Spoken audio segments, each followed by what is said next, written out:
Republicans are incredibly loyal to the party. Incredibly loyal.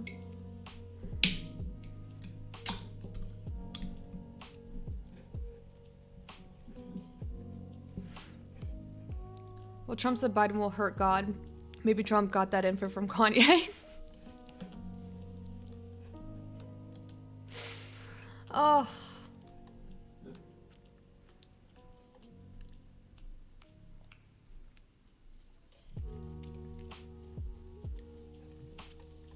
Well, anyway, Red Bull #1. Hey, sponsor me, Red Bull. If you're out there, if you hear me,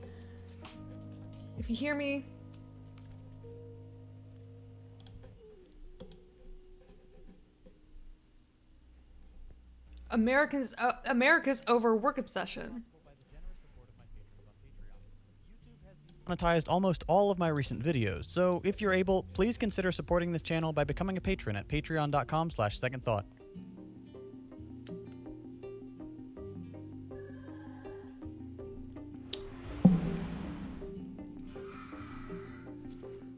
The less you eat, drink, and buy books, the less you go to the theater, the dance hall, the public house, the less you think, love, theorize, sing, paint, fence, etc., the more you save. The greater becomes your treasure which neither moths nor rust will devour, your capital. The less you are, the less you express your own life, the more you have, i.e., the greater is your alienated life.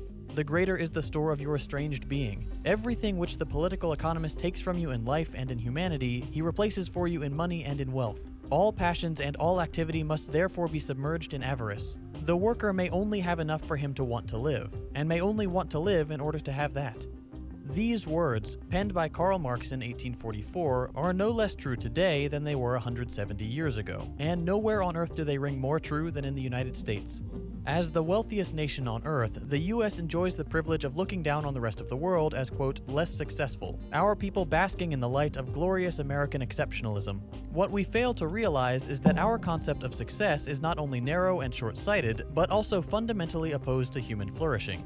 Our population as a whole may enjoy more wealth than some of our peer nations, but at what cost? Our waking hours are consumed by work, our life expectancy is on the decline, we rate poorly in metrics like happiness and job satisfaction, and those of us in the workforce today will never achieve the financial stability of our parents' generation. In this episode, we're going to attempt to divorce the notion of success from Why is that? I bring this up quite frequently because our current generation, both millennials and the Zoomers, we have entered the workforce during an economic recession. So it is empirically backed evidence. Again, that evidence that I still cannot find, I cannot put my finger on it, even though I talk about it like I have it right in front of me. I still need to find this piece of documentation. But there is well-documented research indicating that because we have entered the jobs market during a time of close to economic collapse, we will statistically never accumulate the same amount of money as our parents. And that is always worth noting. Whenever you hear these older generations telling the millennials and the Zoomers that they're not working hard enough, that they're eating too much avocado toast, that they're not making the right financial decisions, and instead of spending their money wisely, money that they don't have because we have not accumulated the same proportion of wealth as our parents or the boomers, then this is our fault. We're renting instead of buying. It's not because some millennials don't want to be homeowners, it's because they simply don't qualify. They don't meet the standards. And that's one of the biggest reasons why we have a pretty large wealth gap right now between the boomers and the millennials. Because homeownership is not something that's in the cards for most of us. Not to mention, there has been a shift in the way that we think about housing, especially with the younger generations, the Zoomers. They kind of like the idea, and this is self-reported evidence. I don't know how large the sample size is, if we can take this with a grain of salt or not, but some Zoomers actually prefer the prospect of renting because they don't like the idea of a long-term commitment that comes with a mortgage. And the idea of being able to move around and experience life in other places is a lot more appealing to younger generations. So that is a paradigm shift in thought that makes it a little bit different in the way that we even perceive housing or home in this country. Like I mentioned earlier, capitalism will eventually make the cost of living so high that it will eventually collapse. We're seeing it right now in various cities. It's happening right here in California, in Los Angeles, and San Francisco.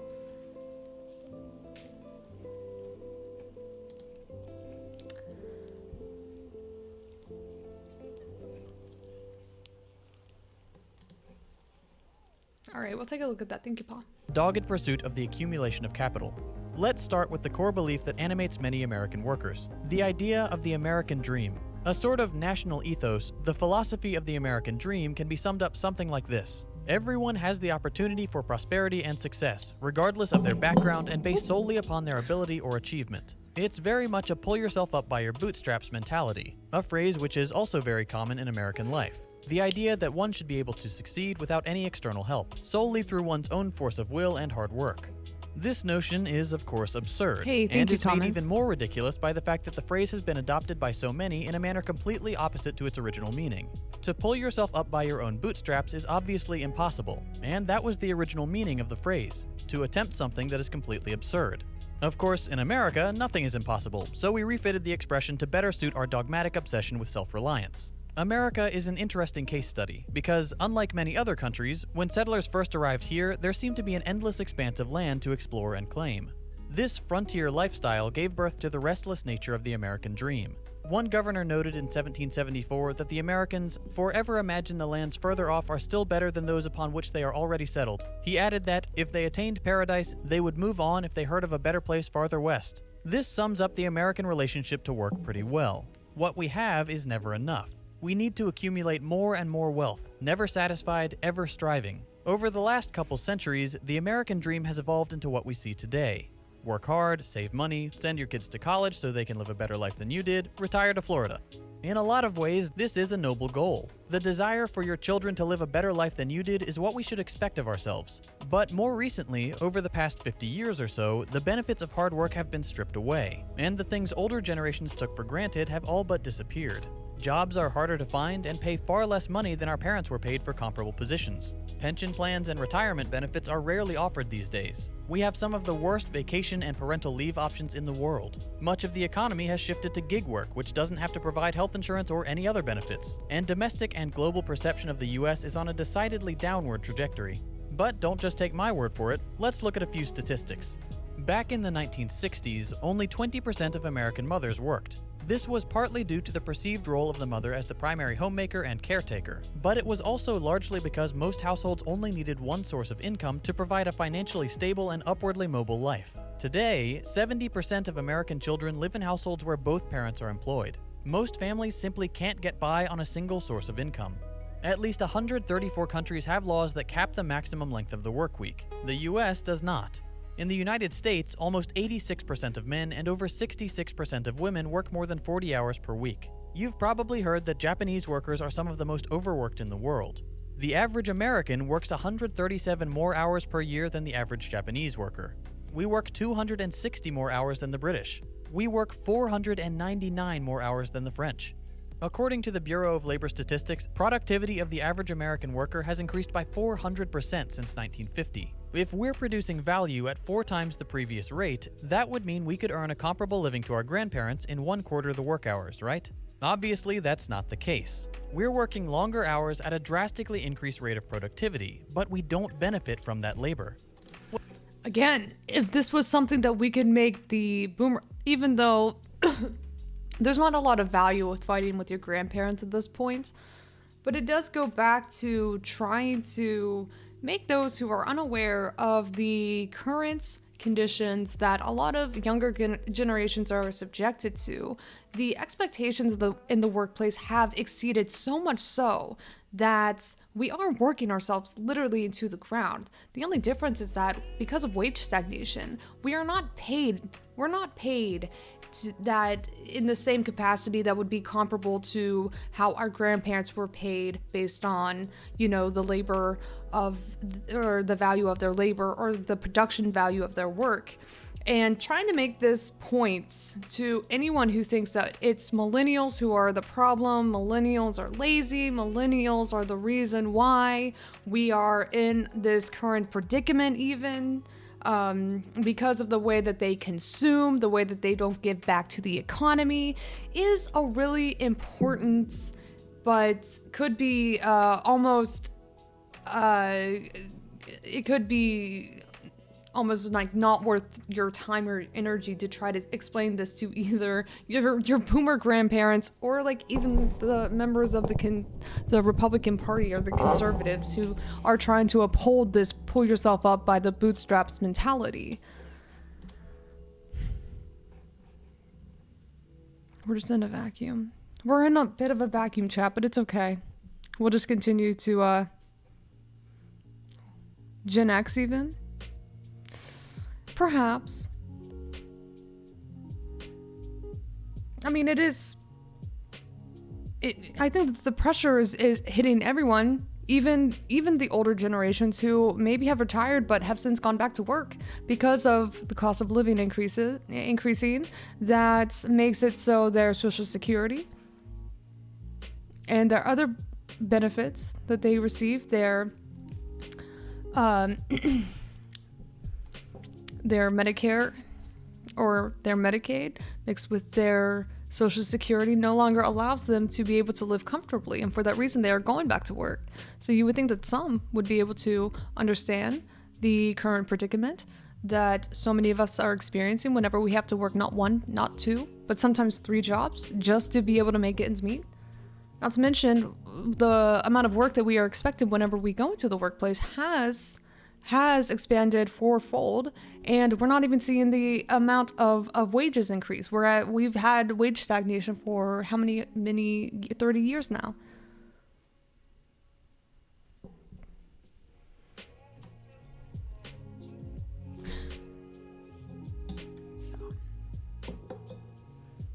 Hi Airbus, how you doing? This was a commercial during Super Bowl 2014. Hey, what's going on, DC Baller? Good to see you. Good to see all of you. Why do we work so hard? For what? For this? For stuff? Other countries, they work, they stroll home, they stop by the cafe, they take August Just off. real quick. Off. Why aren't you like that? Why aren't we like that? Because we're crazy, driven, hard-working believers, that's why. Those other countries think we're nuts. Whatever. Were the Wright brothers insane? Bill Gates, Les Paul, Ali. Were we nuts when we pointed to the moon? That's right. We went up there, and you know what we got? Bored. So we left. Got a car up there, left the keys in it. Do you know why? Because we're the only ones going back up there, that's why. But I digress. It's pretty simple. You work hard, you create your own luck, and you gotta believe anything is possible.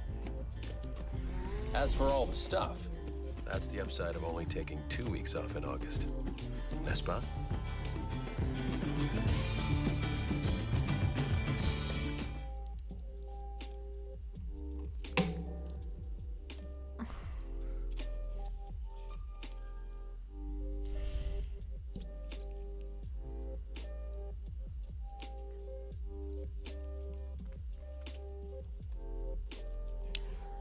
What is this even trying to make it seem like there's a cool model for a Cadillac? Like, please, we know that these particular cars are designed specifically for grandmas and grandpas.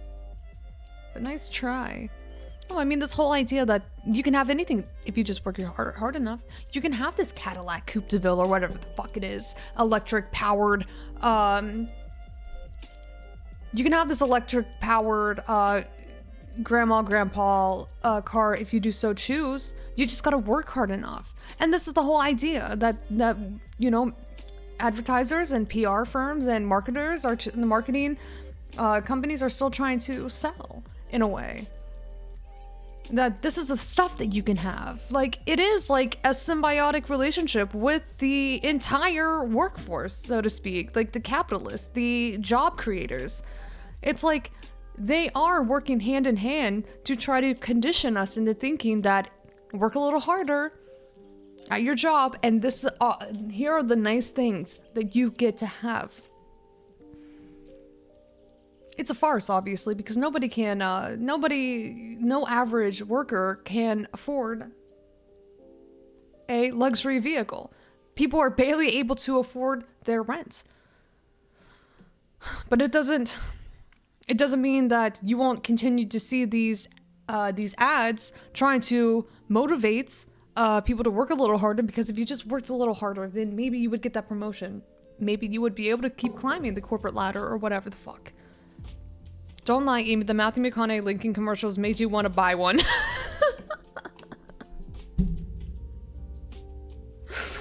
Oh, God. You caught me red-handed. I'm so embarrassed. Where do you think all of the bit money goes? Chat, where do you think all of the bit money goes? It goes to my secret stash of one day maybe owning a Lincoln fund. You caught me.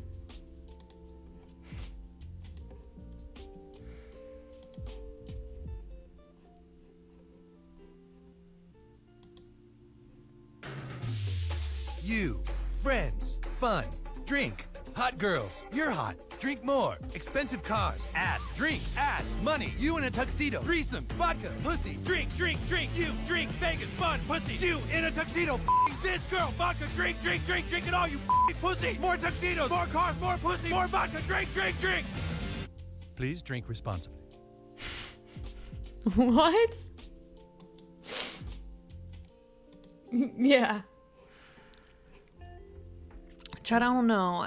I feel like I missed the point. What was the subliminal messaging behind this? Anybody know? Did anyone catch it? Well, at least we're rewarded with generous vacation and parental leave. Oh, wait, no. We have the worst rankings in the developed world, and worse rankings than many third world countries. Among 41 studied nations, the US ranks dead last in terms of paid parental leave. We are the only nation out of those 41 that does not mandate some amount of paid parental leave. For comparison, the smallest amount of paid leave required by the remaining 40 nations in the study is about 2 months. 2 months of paid leave in the US is unfathomable. In 34 of the 41 countries, some of the leave is allocated for new fathers. There's a reason we only ever hear the phrase maternity leave in the US, and that's because new fathers are never eligible for leave in order to spend time with their child. Some countries that rank higher than the US include Mexico, Greece, Croatia, even our fellow workaholic Japan. Estonia offers 86 weeks of paid parental leave. Again, the United States offers nothing. There are 0 industrialized nations on Earth that don't have a mandatory option for paid parental leave, except the US. Vacation and sick time is a similar story. We don't have a federal law requiring paid sick days, nor do we have a law mandating paid annual leave, once again making us the only industrialized nation not to do so. Take a look at this graph. You might notice there's a bar missing. That would be the United States, not mandating any paid leave whatsoever. It's especially depressing when you realize that a McDonald's employee in Norway gets more vacation time than just about any American worker, regardless of field or salary. Meanwhile, in the United States, we abuse our low-paid workers and lambaste them for being lazy and not finding a better job. It's no wonder that our citizens consistently rank poorly for happiness and job satisfaction. They're being worked to death, are not offered any benefits, get no time off, and on top of that are abused for trying to earn a living. Think about that. Okay, so let's just take a second. Let's take a second real quick and think about this. This is true. This is absolutely correct. Working class people are oftentimes demonized for not having the same kind of material outcomes as other people who may have been given a better shot at life. But for whatever reason, it's never looking at the contributing factors that has caused somebody to be in a low wage position. It's always just blaming them for never finding a way out of their current circumstances to make a better life for themselves by, again, pulling yourself up by your bootstraps and finding a better job. Now, there's a problem with this for multiple reasons. A, making the assertion that there is going to be there's going to be opportunities for this person to find a way to remove themselves from a cycle of poverty, to find a way to get past every single barrier that will be in their way, and that includes systemic and institutional issues that typically do hinder marginalized people in their ability to find a way to get out of their cycle of poverty. That's a really big thing.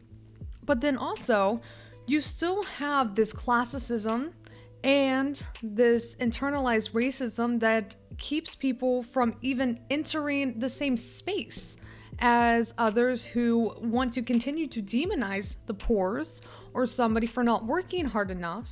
And so whenever we're looking at our communities and the way that our communities are laid out, it's really difficult to find a way to place somebody in an area that is away from some economic opportunities, some opportunities to prosper.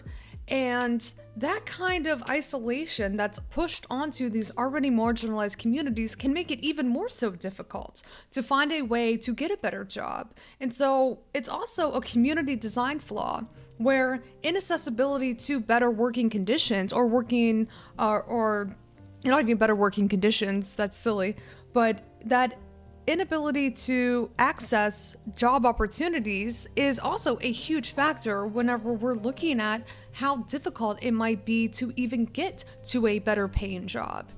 And so we don't think about that too much because, again, we will put everything onto the person who has failed to find a better opportunity for themselves.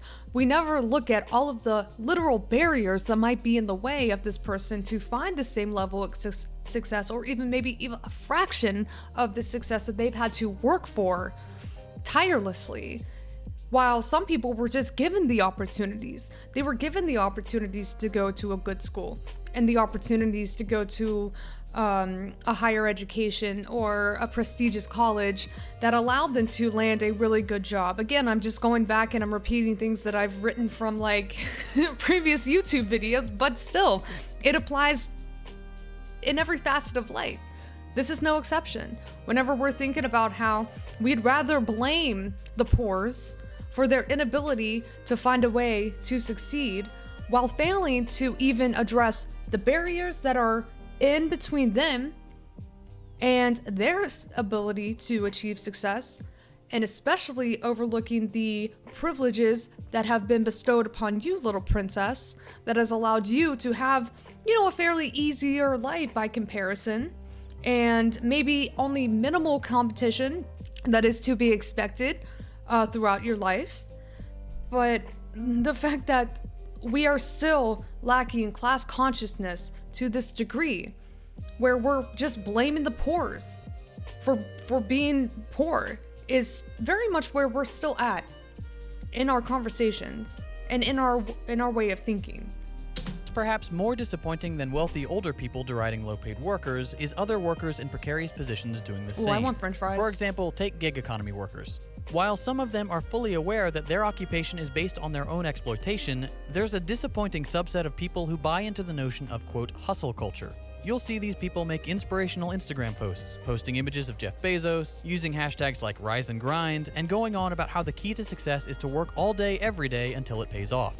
Here's the thing. For these people, it will never pay off. Deifying rich people who accumulated their wealth by exploiting others or inheriting vast sums of money doesn't make you smart, it means you've bought their propaganda.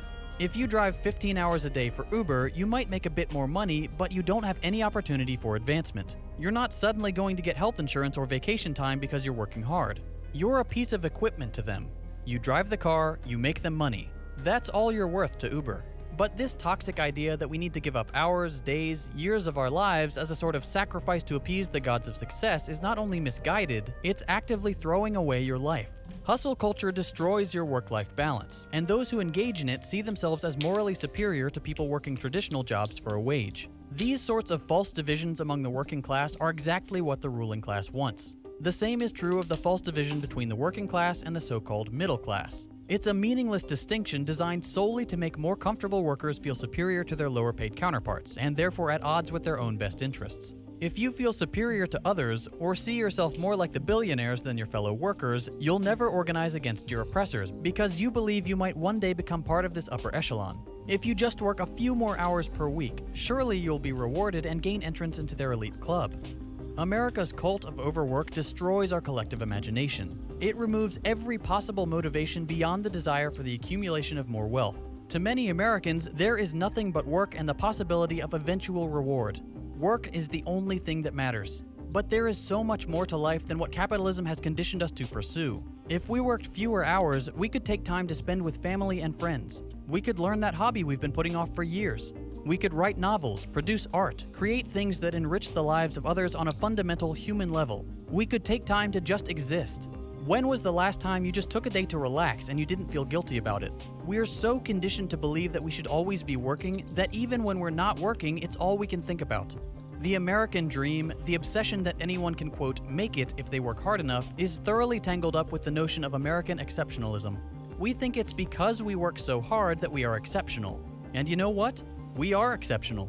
We're the most overworked population on the planet. Our standard of living is going down. Our life expectancy is going down. We don't get vacation days, sick days, or time to spend with our newborn children. We're increasingly unhappy. Our economy is teetering on the brink of the worst financial crisis in modern history. We can't protect ourselves from a pandemic that everyone else handled because we're so conditioned to believe that we always need to be working. And somehow we still believe that the American dream is a reality.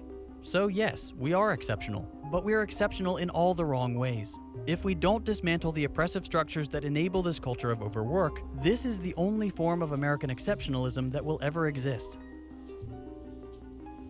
I mentioned at the beginning of this video that this kind of content is supported by my patrons on Look around. Fight Club. I see a lot of new faces. Shut up! Which means a lot of you have been breaking the first two rules of Fight Club.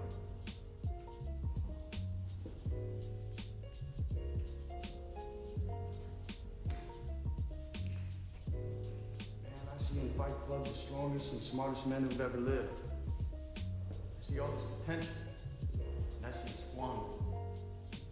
Wait, how is this God relevant? damn it, an entire generation pumping gas, waiting tables, slaves with white collars. Advertising has us chasing cars and clothes, working jobs we hate so we can buy shit we don't need. We're the middle children of history, man. No purpose or place. We have no Great War, no Great Depression. Our Great War is a spiritual war. Our Great Depression is our lives. We've all been raised on television to believe that one day we'd all be millionaires and movie gods and rock stars, but we won't. We're slowly learning that fact. We're very, very pissed off.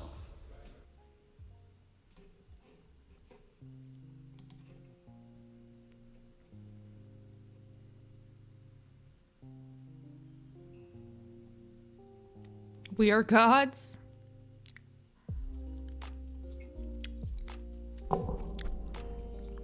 Forgotten children. I was gonna say, wait. I mean, I feel like it is a bit of a echo chamber in here. We talk about all of these things all of the time. It's just kind of refreshing to know that there's other content creators talking about the exact same thing, putting them into very nice, well-informed videos. You know, great. It's good. Don't forget to mention that God's greater after saying something like that. Don't forget to mention that God is greater after saying something like that.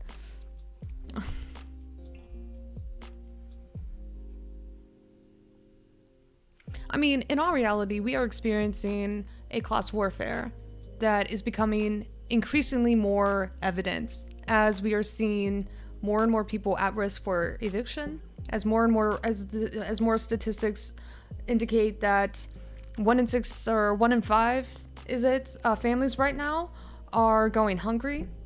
People are literally going to be kicked out of their homes and Congress is still seemingly doing nothing. And so even during this widespread pandemic, this economic downturn that is the result of a pandemic, the workers who are most impacted aren't lazy. This notion that we still have to abide by these rugged individualism rules has gone out the window. People are losing their jobs not because they're lazy, but because there's no employment opportunities. And the American dream was supposed to be that if you worked hard enough, you would be able to succeed in this country. While people are working themselves into the ground and not able to make ends meet. So where do we stop adhering to these false narratives? When do we put our foot down and say that we are no longer going to allow the capitalists who work with our, with our politicians and continue to give us shit end of the stick when it comes to offering any semblance of financial relief?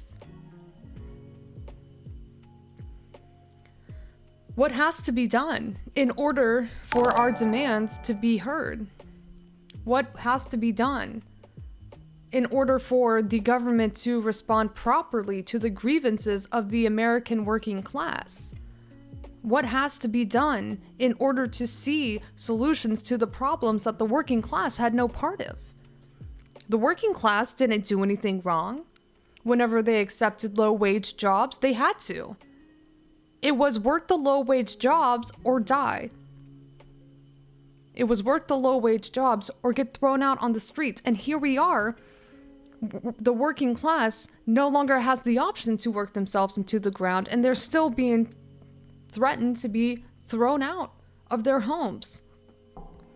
At what point do we stop feeling ashamed that we weren't able to pull ourselves up by the bootstraps hard enough, and we accept that this is a failure on behalf of our two-party system that have both proven that they don't give a motherfuck.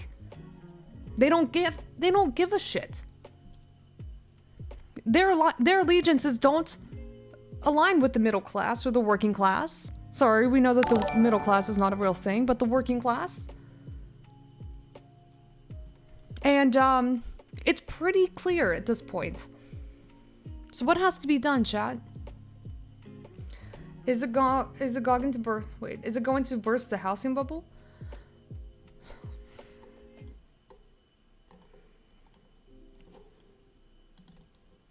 Most likely. In the conversation, of course, that seems to be the likely thing to occur. Of course, it seems like it's the likely thing to occur. But the only difference now is that people aren't able to pay their rent. Tenants aren't able to pay their rent, and landlords or homeowners aren't able to pay their mortgages because there's no jobs for them to work themselves into the ground anymore. Those jobs have been taken away. And it's not the fault of the working class because there's no employment opportunities for them to jump ship from one shitty low-wage job with horrible working conditions and no benefits to another. That is the fault of the economy.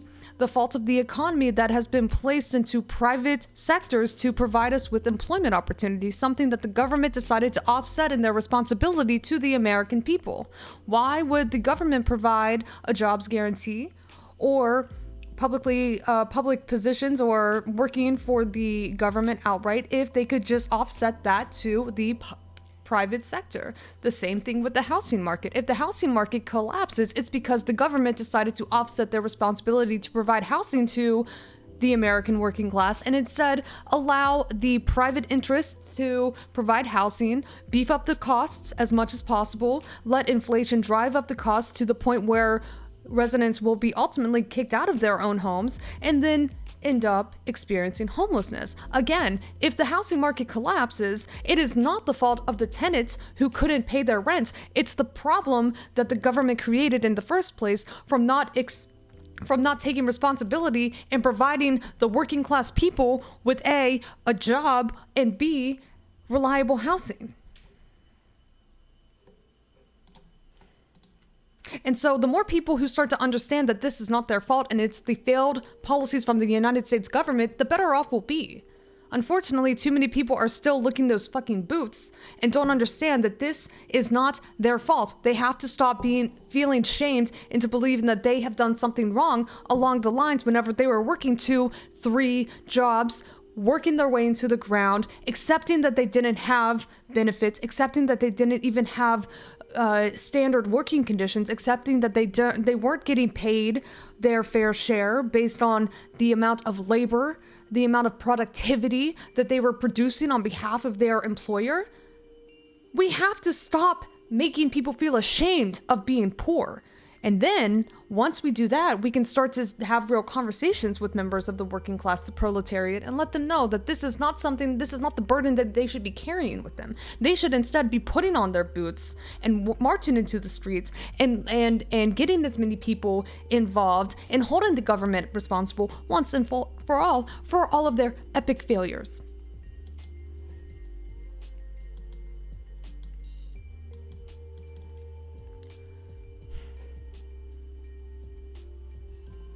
And maybe the next time that the economy implodes on itself, the government will learn that you do not offset responsibility to provide jobs to the private sector. Because guess what? They're in the business of increasing their capital. They're in the business of profits and maximizing profits. They care about the bottom line, and that's it.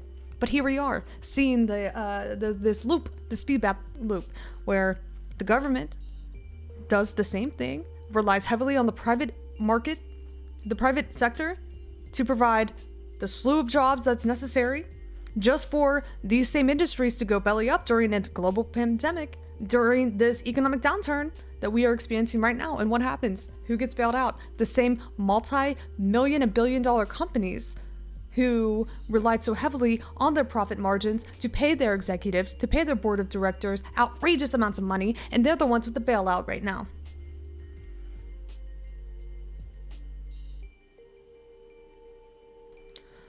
They're the ones who are going to be A-okay. They're the ones who are going to be able to sit on their massive amounts of wealth that they have received from exploiting their workers to the bone. And they're the ones who are going to continue on to exploit their employers whenever they have the opportunity to get up and operate once again. So again, if the government had... I mean, again, it's silly to be like, hey, government, you should know, but they do know better. They are taking advantage of private interests instead of providing the American people with actual opportunities, because they don't want to have to fully fund some of these programs, and it's easier to just rely on these private interests and private sectors, and in return, they get the subsidies and they get the bailouts. They're not prepared for something of this magnitude, though. And if we're going to do anything, we should probably band together and find a way to fight back. If the government's going to be imploding on itself anyway, if the economy is going to be, not the government, but the economy, if the economy is going to be imploding on itself anyway, then we might as well start to make collective demands, instead of just going back into the same feedback loop, the same system, the same private-public partnerships, the same austerity measures, the same depletions of our social safety nets.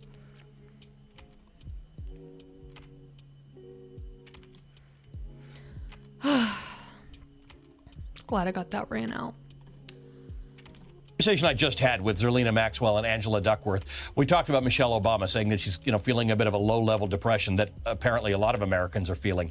And Angela Duckworth talked about doing the things you can do, about her teenage children going out and organizing to work at polls. You have 2 kids. You're a single mother. When you get elected to Congress, you'll be, I think, the second single mother in Congress. These struggles... What the fuck? There's only 2 single mothers in Congress? What? are real for you, but your way of dealing with injustice is to run for office. You know what? Because somebody has to represent that voice. Let me tell you, I won't forget the way that it felt every single time I received my paycheck, and I looked at it and I knew that I didn't have anything left from it. It was going all over to bills, or the Monday before I would get paid, and I knew I was happy on Friday I'm getting paid, but I knew I didn't have anything left over, and I knew I still wasn't able to put money to the side for my student loans and put money, having money left over to save in case something happened. And so, yeah, I went back to school. I tried to, better myself, went into nursing. But then there was still this fight. When do we stop struggling? So that's why I'm running for office, because I don't want other people to go through what I've gone through. This fight doesn't have to be this way. That we Sims Eddie Kane, Katie Porter, not Katie Hill. we should be able to have a better quality of life. I'm done surviving St. Louis. It's time to live. How do you feel about the fact that we seem to, the Republicans in Congress today in the Senate have said they're worried about the debt, another relief plan and what it'll do to the debt. We should have endless money for corporations, for loans, to keep interest rates low, to do all of those things. But for poor working people who, for of no fault of their own, are out of work, facing possible eviction, facing foreclosure, losing the $600 a week federal benefit, all of a sudden, folks are worried about debt. I know. I don't understand it. We're talking about hardworking people, the same. Trump said he's going to, Chad, I told you.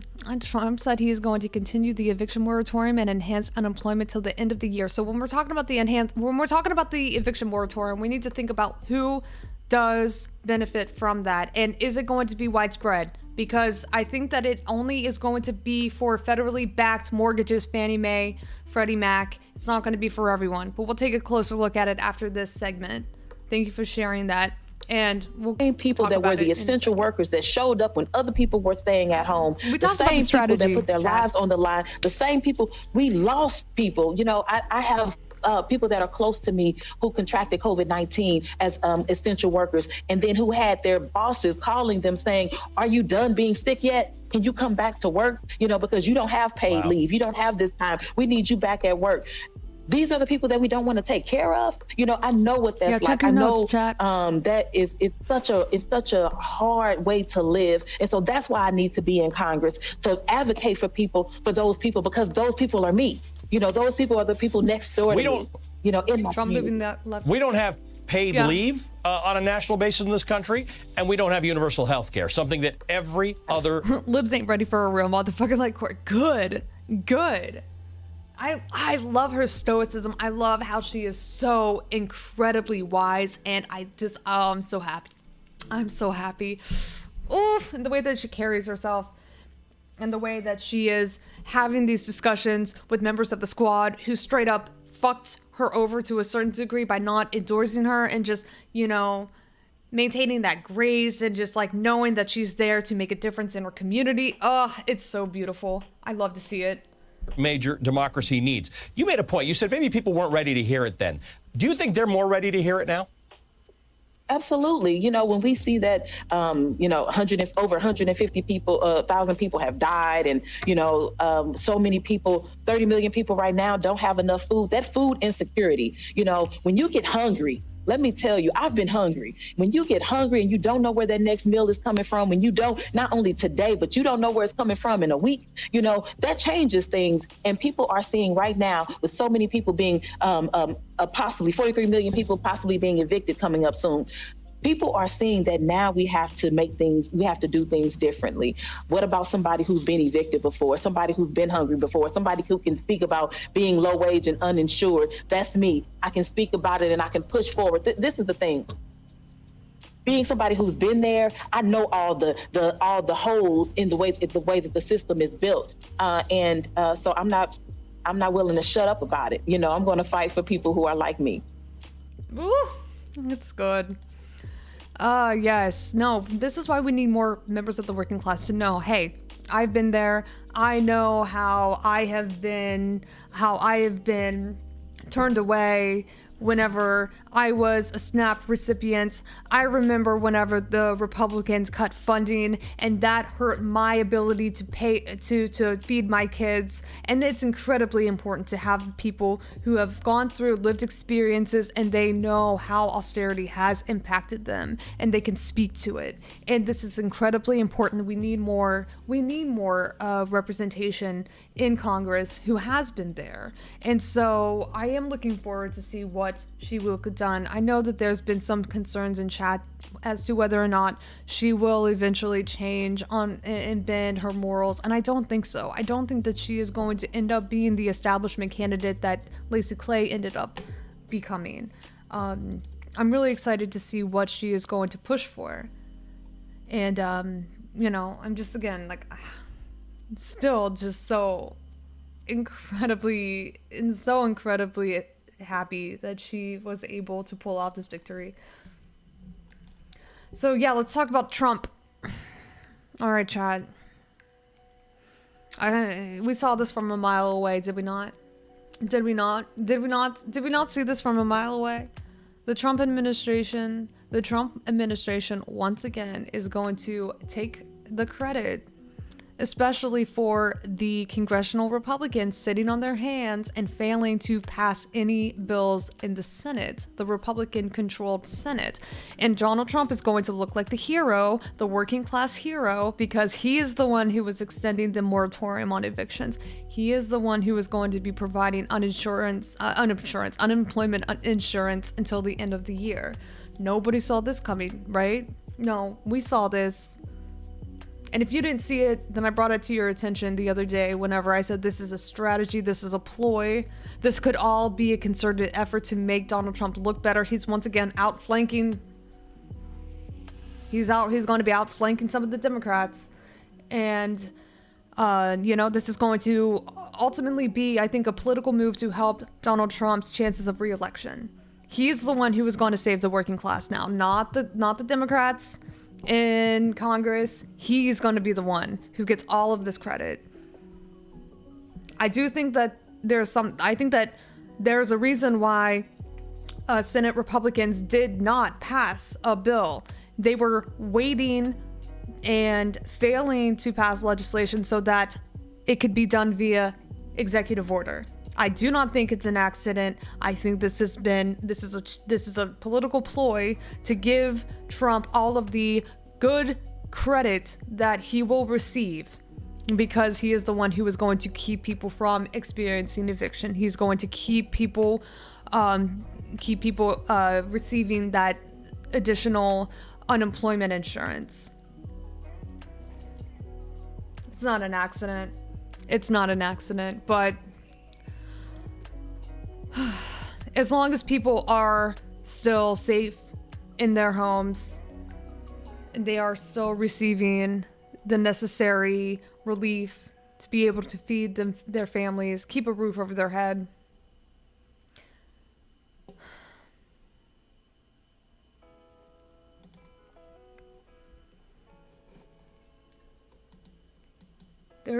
but let's talk about this recent research that came out. Let's see where it is.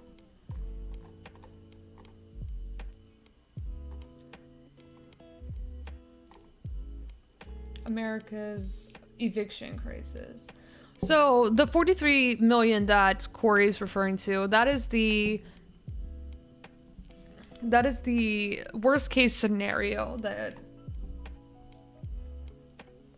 that is the worst case scenario of evictions based on that article that was released today. Where is it?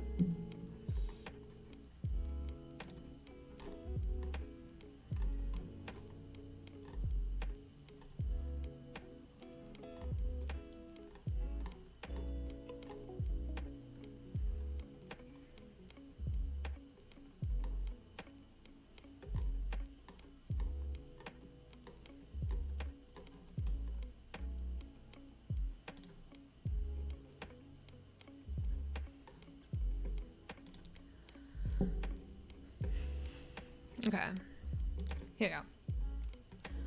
So right off the bat, whenever I was reading this, not to get all like matter of facts, but some of these, I don't know where some of these statistics came from because, well, these are 2018 numbers, but a 2019 study that came out, I know that it was partially funded by Habitat for Humanity. The total number of extremely cost burdened households is much higher than 10 million renters. It's actually 18 million. And so I'm just kind of curious if this would change the propensity for eviction, knowing that there's actually quite a few more people who are experiencing extremely cost burden status than this research indicates. But anyway, this is where it gets really scary. Excuse. Oh man.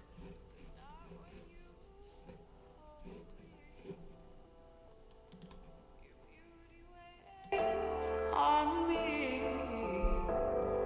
this feeling's too good. Hey, listen. Lonely, not when you hold me, but not when you, not when you hold me.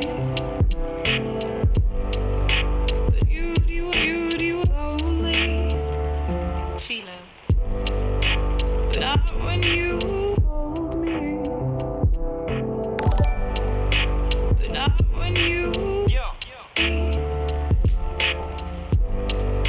but not when you hold me. Hey, listen. Lonely, but not when you hold me, but not when you. Oh.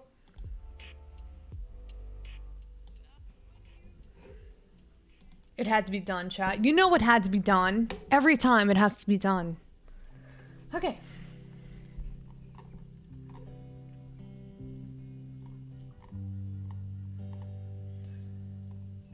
Okay.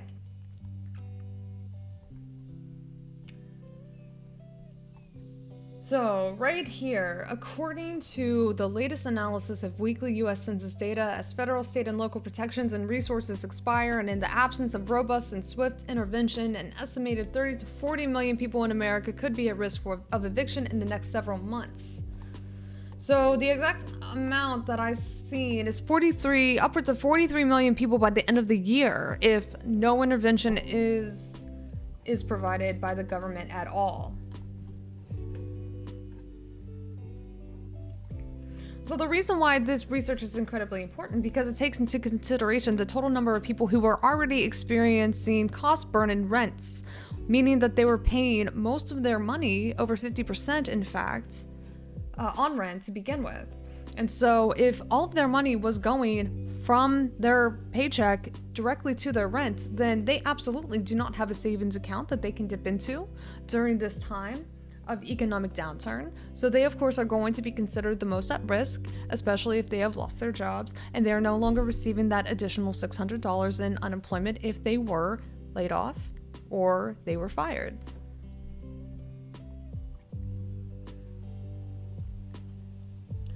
As of July 2020, nearly 50 million Americans have filed for unemployment insurance. But again, these numbers could be incredibly conservative thinking, if we're being honest, because we don't know how many people who might have lost their jobs are unable to file a claim with their state because of the backlog. Like yours truly, for example, I filed my paperwork last month. I have not received anything from the state as of yet. And as far as I know, with some of my colleagues, we are doing a program that allows us to both receive wages that's part-time from our part-time employment and then also receive unemployment. And some of my colleagues who has been filing with the state for a few months now still have not received their partial unemployment from the state either. And so, some of these numbers could be incredibly skewed because of the inability to even reach the state's unemployment office at this time. But y'all know that. COVID-19 eviction crisis, an estimated 30 to 40 million people. Let's see.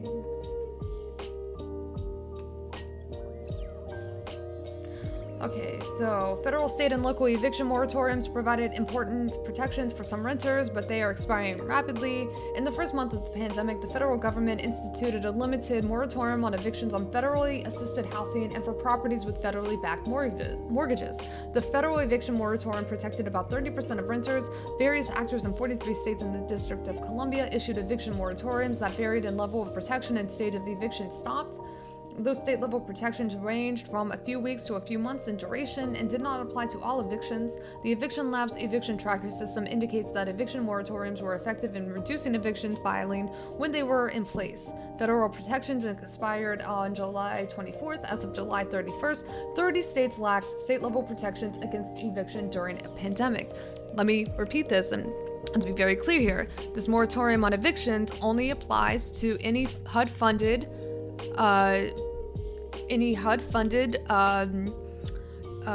renters or federally backed mortgages. And so you do have a mortgage assistance program offered by HUD. You do have some Section 8 housing recipients who would be protected, or if a renter is living in a building that used low-income housing tax credits to subsidize those affordable housing units, then they too would be protected. But that's only 30% of the total renter population. What happens to the other 70% of the renter population if that subset, that 70% of renters were part of the 18 million who are considered extremely cost burdened, and they have lost their jobs and they were already paying most of their salary, or their monthly salary was going toward their monthly rent, then what are the chances that they could be most at risk? Well, this is what is happening. They are the ones who are most at risk. If there is no statewide or countywide or citywide moratorium that's protecting them, they are going to be the ones who are evicted. They're not going to have the same opportunities. And it could be because they just simply did not win the lottery whenever it came to applying to and receiving Section 8 housing vouchers. The likelihood that they are eligible to receive Section 8 housing if they are paying 50% or more on their income on rent is incredibly high.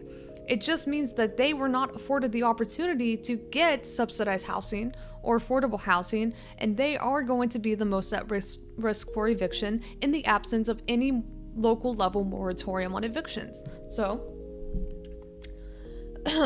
that is something that I do want to check, though, because as far as what moratorium on eviction that applied, it only did apply to HUD-funded housing and HUD-funded or mortgage or federally backed mortgages, Fannie Mae and Freddie Mac.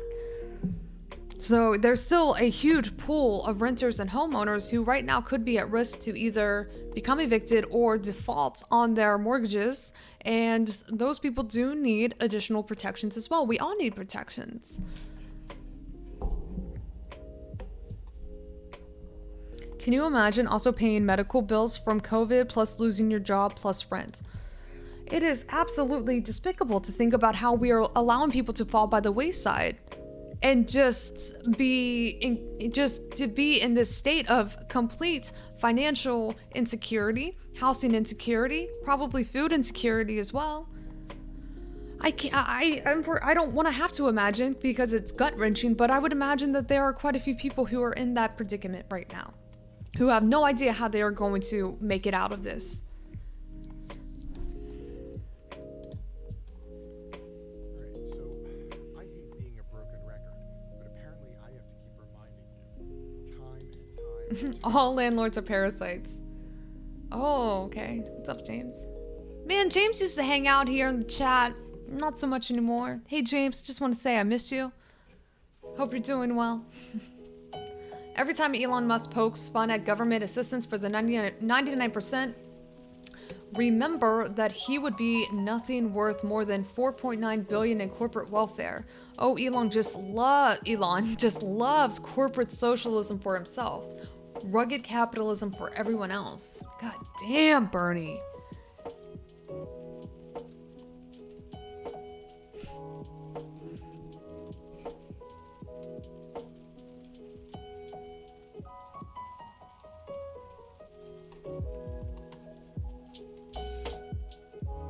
Elon Musk's growing empire is fueled by 4.9 billion in government. That is insane.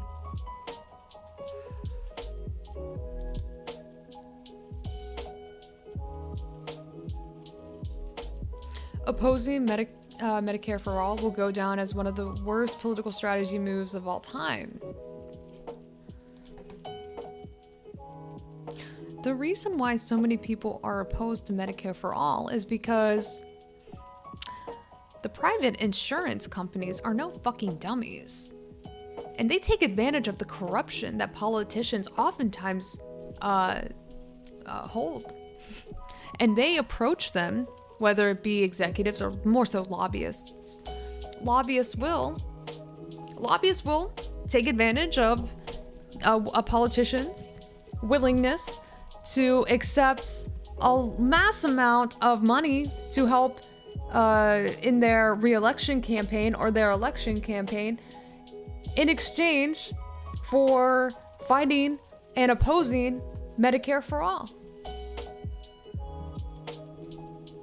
So it sounds like we need to maybe clean house and get rid of all of the corrupt politicians who are more than willing to accept dirty money from the private the private insurance companies who are working tirelessly behind the scenes to ensure that just enough politicians accept their lobby money and vehemently oppose Medicare for All to uphold the interests of Big Pharma and the private medical insurance companies. Not medical insurance, but the private insurance companies. And even the medical companies and technology companies that also do stand to benefit from a privatized market. Oh, I understand the corruption, but I think it's the number one issue that has radicalized people and moving the Overton window to the left. As it should, because nobody should have to die because they couldn't afford health care in the richest country in the world. Nobody should have to choose whether or not they pay their insulin or pay their rent. Especially when it comes to those who are working and they are at the mercy of whatever group payment or group plan that their employer is offering, and whether or not their employer is willing to cover or pay for the plan that covers the majority of services necessary for whatever conditions an employee may have. To think that, yes, at best, you might have the opportunity to be covered 90% of the time. And that to you is a win, right? Think about how many people aren't even offered insurance at their work. They exist. Trust me. So the fact that some employers don't even offer their employees insurance at all. And then sometimes they do. Now, think about how much you might work and how hard you might work in the position that you do. And it just so happens that you got to make a choice. Do you not work? Or do you try to find another job? Or do you just accept? Do you accept the benefits package that is offered? Is it convenient for you to find a job at the moment? I mean, all of these predicaments pop up every day, where it's increasingly more difficult to even find a job, especially now. There's nobody. This is not the best time to feel like you gotta find a new job because your employer's benefit package is dog shit. So it's not only the fact that insurance is tied to our employment, which people have lost along with their jobs. Some employees don't even have benefits because it's not part of the package. And some of them are stupid enough to accept it. I'm talking about me, of course. I would only say that I am stupid enough to accept that kind of deal. Some people, and I'm right there with you, you have to make a choice. You have to make a choice. Do you have a job at all? Or do you not accept a job because they don't offer benefits? Anyway, the issue being that we should not have to work ourselves into the ground in order to receive benefits from our employer. It should not be tied to our jobs. It should not be viewed as a privilege. It is a right. Many countries have established that it is a right.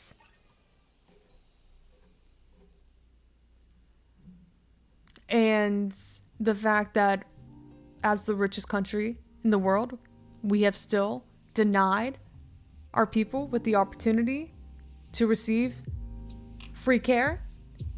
Hey, what's going on, Ansley?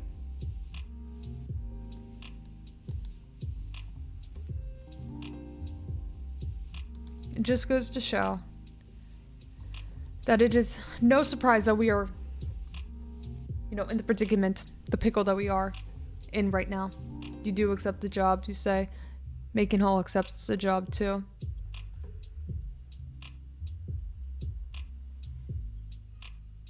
A violent revolution? If you're wishing for that, then you've yet to be in one.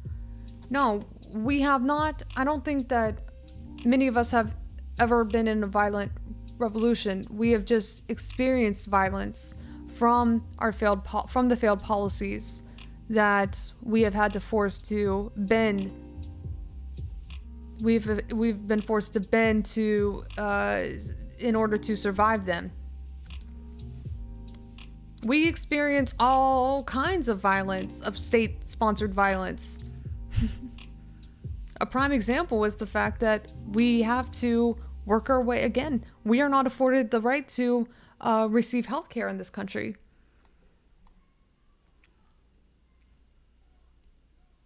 We are not given the opportunity to take sick leave or maternity leave. How? Some of us don't even have the opportunity to work one full-time job, 40 hours a week, the standard. We have to rely on other sources of income. This all sounds pretty violent to me. I haven't had a vacation in 12 years. Well, I'm sure it's not because you don't want one. Right? Not having medical care is violence? Absolutely.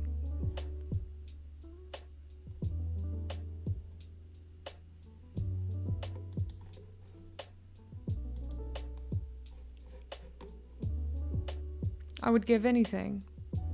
That's really unfortunate. That the culture, the workforce that makes it seem as though, and the competitive nature of our workforce that makes us feel like our job is not secure.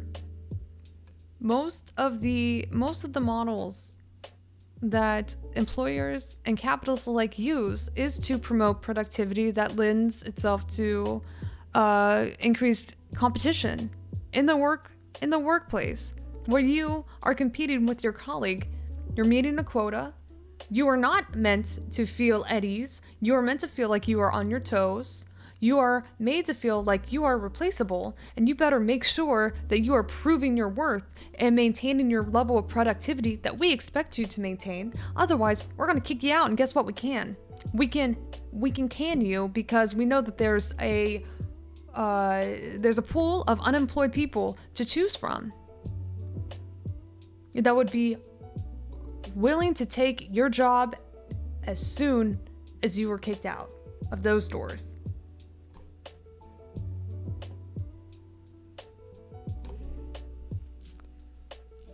knowing that that is also the kind of violence that we experience every day in the workplace, where our employers